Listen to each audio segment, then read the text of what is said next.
Perdana Menteri Israel Benjamin Netanyahu mengungkapkan tujuannya yang ingin membunuh pemimpin tertinggi Iran Ayatollah Ali Khamenei. Menurutnya pembunuhan tersebut akan mengakhiri perang, bukan untuk memperburuk keadaan. Netanyahu mengatakan perang abadi sangat diinginkan Iran. Atas hal itu Netanyahu akan mencegahnya dengan melawan kekuatan jahat. Lanjut Netanyahu menyatakan akan melakukan apa yang semestinya mereka lakukan. Namun pihaknya tak menjelaskan secara detail soal tujuannya itu. Pihaknya justru mengungkapkan niatnya akan menargetkan ilmuwan nuklir Iran. Sebelumnya pernyataan Netanyahu itu merespons penolakan yang disampaikan Presiden Amerika Serikat Donald Trump. Trump memveto niat jahat Netanyahu membunuh Ali Khamenei lantaran takut semakin mengobarkan perang.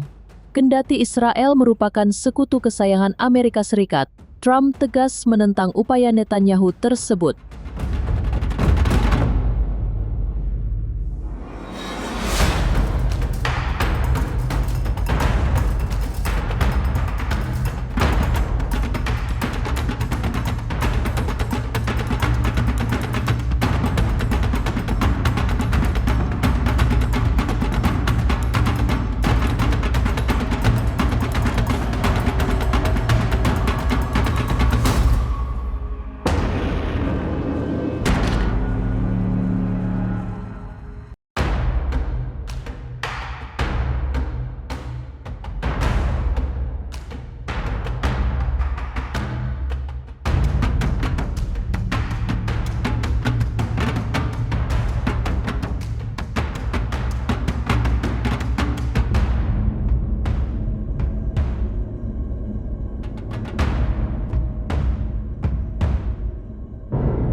Download Tribun X sekarang, menghadirkan lokal menjadi Indonesia.